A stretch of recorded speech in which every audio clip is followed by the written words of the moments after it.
قصیدوں میں بھی سنتے ہیں، مرثیے میں بھی سنتے ہیں، شاعری میں بھی سنتے ہیں، لیکن میں آپ کو اب وہ تعارف حسین ابن علی کا بتا رہا ہوں جو حسین کی زبان سے حسین کا تعارف ہے، اور ایسا تعارف کہ جو کائنات میں کوئی نہیں کرا سکتا۔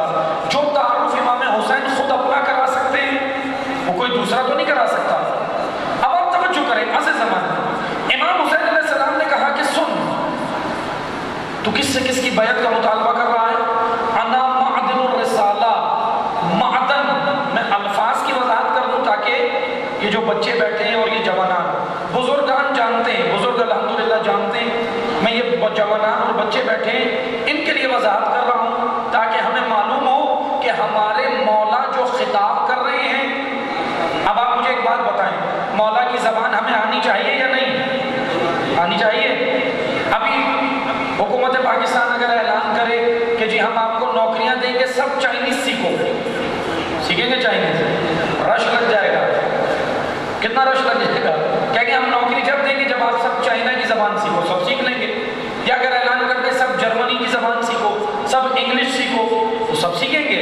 لیکن عزیز زمان، ہم جس امام کے پیروکار ہیں، ہم جس امام سے محبت کرتے ہیں، ہمیں مولا کی زبان بھی تو آنی چاہیے یا نہیں؟ تاکہ جب امام ہم سے خطاب کریں تو ہمیں کوئی پریشانی نہ ہو، ہم امام کے پیغام کو سمجھ جائیں، ہم کربلائی کردار بنیں۔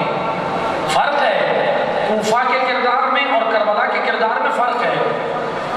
جانتے کیا فرق ہے؟ کوفہ والے وہ تھے جو محبت کا دعویٰ تو کرتے تھے، لیکن جب امام نے کربلا بلایا تو کربلا نہیں آئے۔ مختصر تاریخ یہ کہتی ہے 5 سے 6 افراد کوفہ کے، اور جانتے ہیں امام کے چاہنے والے کتنے تھے کوفہ میں؟ تقریباً اس وقت 90,000 کی آبادی تھی۔ 90,000 لوگ کوفہ میں جو محب اہل بیت تھے، اپنے آپ کو محب اہل بیت کہتے تھے، 90,000 وہ موجود ہیں۔ اس میں سے کتنے آتے ہیں؟ 4 سے 5 افراد کربلا آتے ہیں۔ باقی کیوں نہیں آتے؟ چونکہ باقی محبت تو کرتے ہیں لیکن ایک کمی ہے۔ میں آپ کو امام کی زبان سے بتاتا ہوں۔ نہج البلاغہ، الحمدللہ جانتے ہیں نہج البلاغہ کس کا کلام ہے؟ مولا علی علیہ السلام کا۔ نہج البلاغہ میں خطبہ امام کے، نہج البلاغہ میں امام علیہ السلام نے ایک اپنی آرزو ظاہر کی ہے، ایک اپنی خواہش ظاہر کی ہے۔ میرے اور آپ کے دل میں حاجتیں ہیں نا، ہم اللہ کی بارگاہ میں جاتے ہیں، مولا کو وسیلہ قرار دیتے ہیں کہ پروردگارہ تجھے ان عظیم ہستیوں کا واسطہ ہماری یہ دعا پوری کر دے۔ خدا کر دیتا ہے، چونکہ خدا کو ہم اتنی عظیم ہستیوں کا واسطہ دیتے ہیں، ہماری دعا رد نہیں ہوتی، قبول ہو جاتی ہے۔ لیکن اب توجہ کریں، ہم اپنے دل کی بات تو بتا دیتے ہیں لیکن کبھی اپنے مولا کے دل کی بات سنی؟ یہ سننا بہت ضروری ہے۔ امام نے جناب کمیل ابن زیاد نخعی، جن سے دعائے کمیل منسوب ہے، دعائے کمیل پڑھتے ہیں نا آپ الحمدللہ، تو دعائے کمیل جس راوی سے منسوب ہے، امام نے کمیل کا ہاتھ پکڑا۔ اب روایت یہ کمیل خود نقل کر رہے ہیں، نہج البلاغہ میں موجود ہے۔ کمیل نے کہا کہ مولا نے میرا ہاتھ پکڑا اور قبرستان کی جانب لے گئے، نخلستان کی جانب لے گئے، صحرا کی جانب لے گئے جہاں پر آبادی نہیں تھی، اور لے جا کر جانتے کیا کیا؟ کمیل کہنے لگے امام نے اپنے ہاتھ میں میرا ہاتھ کا پنجہ اور ایسے ڈال دیا، سختی سے جکڑ لیا اور ایسے پکڑ کے، اور کمیل کہتے ہیں مولا علی نے ایک ہاتھ اپنے سینے پہ مارا، ایک زمین پر مارا اور کہا ہا ہونا یا کمیل، ہا ہونا لعلم جمع، اے کمیل میرے پاس علم کے خزانے ہیں، لینے والا کوئی نہیں ہے۔ عزیز زمان، یہ مولا کی آرزو ہے۔ مولا یہ کہتے ہیں کہ علم حاصل کرو، میں باب علم ہوں۔ باب علم ہے نا مولا علی، رسول اللہ نے کیا فرمایا؟ انا مدینۃ العلم وعلی باب ہوا، باب علم ہے۔ باب علم کا پیروکار کبھی بھی جاہل نہیں ہونا چاہیے۔ باب علم کا پیروکار کیا ہونا چاہیے؟ علم سے محبت کرنے والا، حق سے محبت کرنے والا۔ امیر المومنین کی یہ آرزو ہے، مولا علی کی یہ آرزو ہے۔ اور پھر ایک اور جگہ پہ نہج البلاغہ میں امام نے کہا اے کمیل، مجھے محبت کرنے والے تو ملے ہیں، اطاعت کرنے والے بہت کم ملے ہیں۔ چونکہ فرق ہے، میں آپ کو ایک فرق بتاتا ہوں، محب اور شیعہ میں فرق ہے۔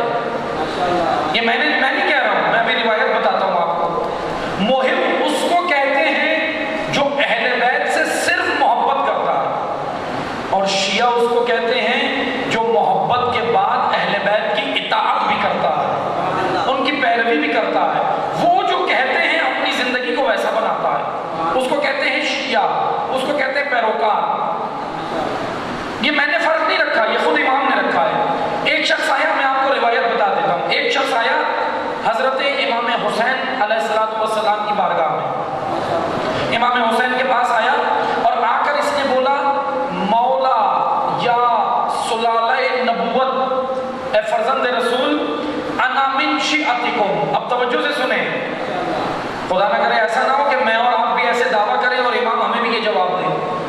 اگر بغیر کردار، اگر بغیر اطاعت، اگر بغیر اپنے آپ کو بنائے بغیر اگر ہم ایسے دعویٰ کریں گے تو مولا ہمیں بھی یہ جواب دیں گے. امام نے کیا کہا؟ اس نے آ کر کہا، اس یہ شخص آیا اور آ کر کہنے لگا مولا انا من شیعتکم. اس نے کہا مولا میں آپ کا شیعہ ہوں.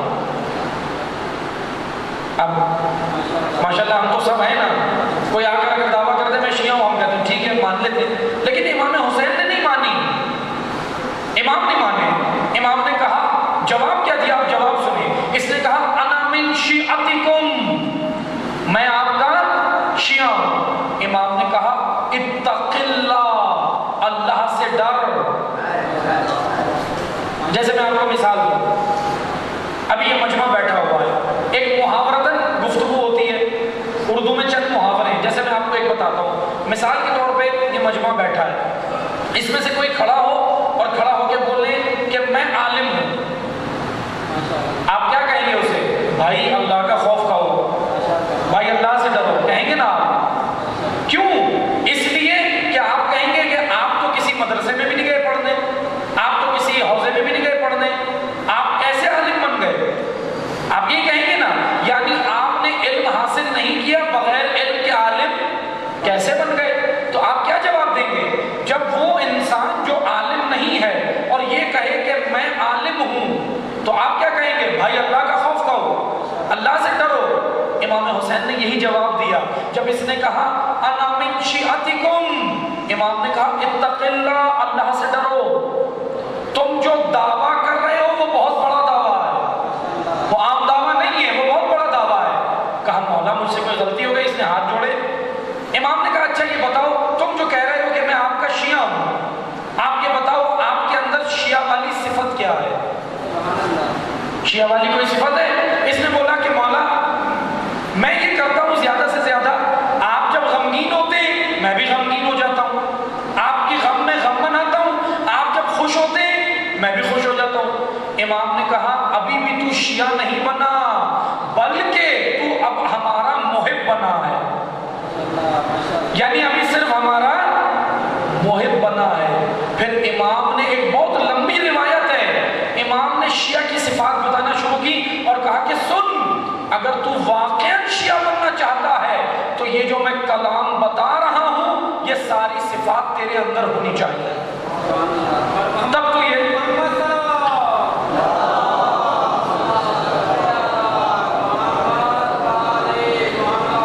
امام علیہ السلام نے کہا جب آپ کردار کے بنو گے تو تب آپ دعویٰ کر سکتے ہو کہ میں آپ کا شیعہ ہوں، ورنہ بغیر کردار کے دعویٰ نہیں کر سکتے. امام نے رد کر دیا عصر زمان.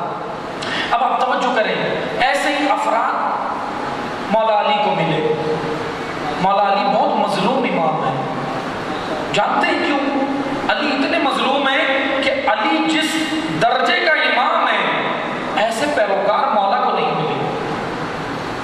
آپ دیکھیں امام جب کہتے تھے، میں آپ کو ایک واقعہ سناتا ہوں، یہ سنا بھی ہوگا آپ نے کئی مجالس میں، کہ امام کیا کہتے تھے؟ سلونی سلونی انتا قبل استغفزونی، پوچھو اس سے قبل کہ میں تمہارے درمیان میں نہ رہوں.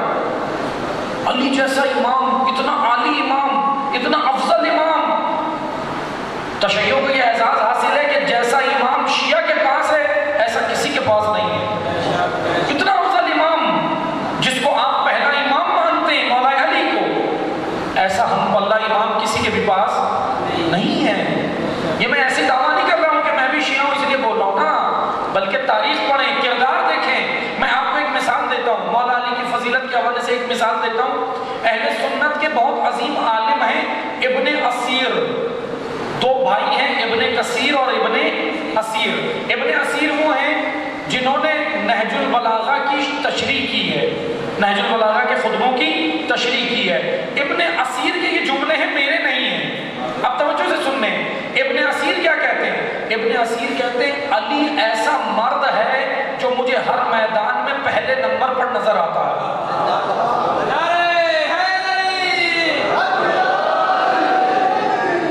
علی ایسا امام ہے. پھر پوچھا مثلا آپ بتائیں وضاحت کریں، تو انہوں نے اپنی کتاب میں ہی ابن اسیر نے جب شرح نہج البلاغہ اسی میں ذکر کیا، کہا علی ایسا مرد ہے، شجاعت کا میدان ہو، عدالت کا میدان ہو، فصاحت کا میدان ہو، بلاغت کا میدان ہو، عبادت کا میدان ہو، نجابت کا میدان ہو، کرامت کا میدان ہو، شرافت کا میدان ہو، کہا علی آگے ہے باقی سب پیچھے ہیں، کہا مجھے علی آگے نظر آتا ہے۔ پھر کہنے لگے کہ سنو، ہر میدان میں علی آگے ہے باقی سب پیچھے ہیں، لیکن دو میدان ایسے ہیں جہاں مجھے صرف علی ہی علی نظر آتا ہے، باقی اور کوئی نظر نہیں آتا، ایک عبادت کا میدان، ایک شجاعت کا میدان۔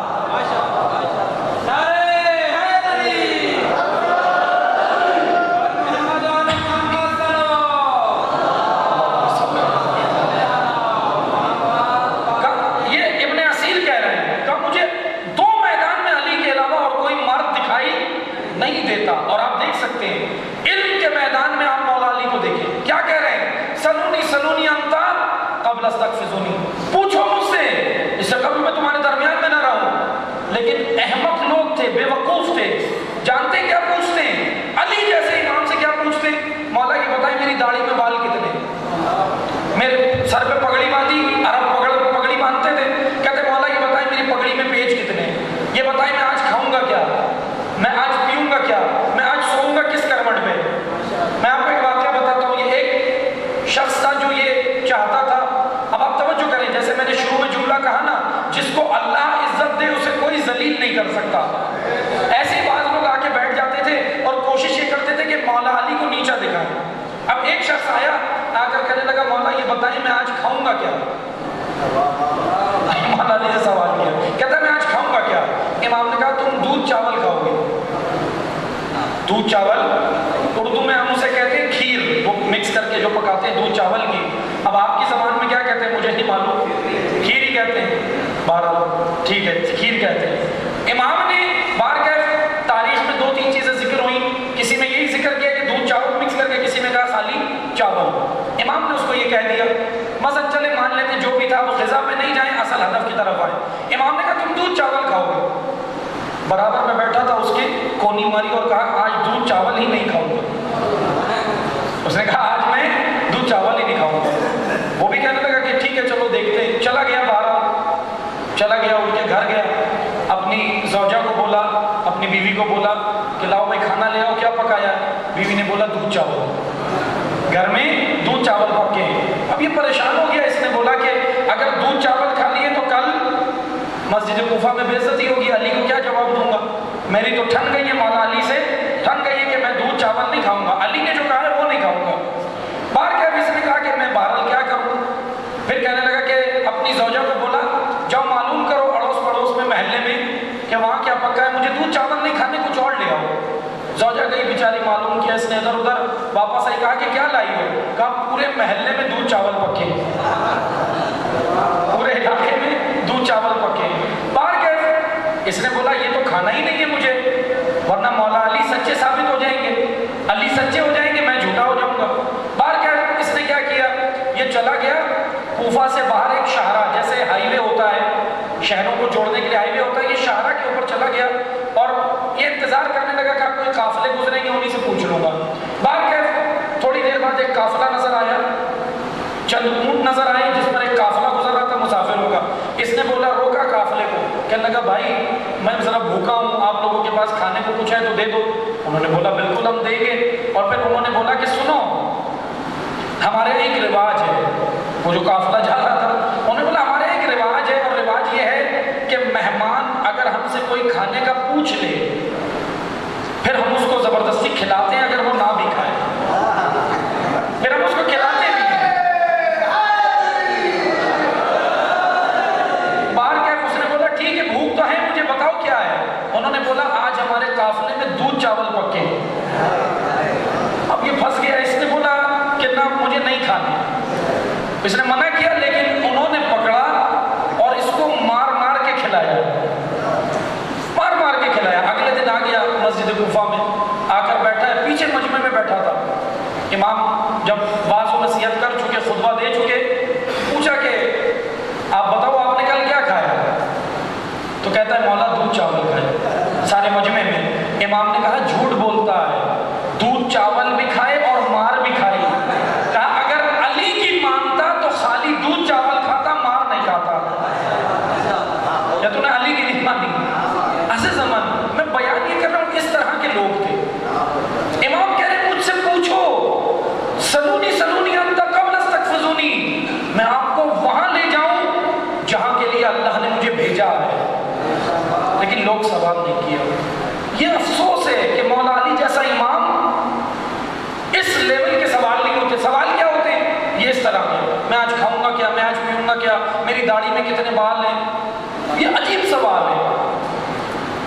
لبنان کا شہر ہے بیروت، وہاں کے ایک عیسائی عالم تھے، غالباً مجھے جہاں تک یاد پڑتا ہے اب وہ شاید زندہ نہیں ہے، کئی سالوں پہلے کا ان کا ایک مقالہ تھا، جیسے میگزین اور اخباروں میں مقالے آتے ہیں، ان کا ایک مقالہ چھپا تھا لبنان کے اخبار میں، میگزین میں، کئی سال پہلے۔ انہوں نے لکھا اپنے مقالے میں، کہا کہ علی جیسا امام تھا، ایسے لوگ نہیں ملے۔ اور پھر وہ عیسائی عالم کہتے ہیں، عیسائی وہ کہتا ہے اے کاش علی کے دور میں ہوتا، میں پوچھتا مولا یہاں سے چاند تک کا راستہ کیسے جائے گا، یہاں سے مریخ تک کا راستہ بتا دو، یہاں سے زہرہ تک کا راستہ بتا دو۔ پھر ان کے جواب میں ایران کے ایک شیعہ عالم نے کہا کہ سنو بھائی، علی یہ نہیں کہہ رہے کہ یہاں سے مجھ سے چاند تک کا راستہ پوچھو، چاند تک تو انسان عقل سے پہنچ گیا، علی یہ کہہ رہے ہیں آؤ مجھ سے پوچھو، میں یہاں سے خدا تک کے راستے جانتا ہوں۔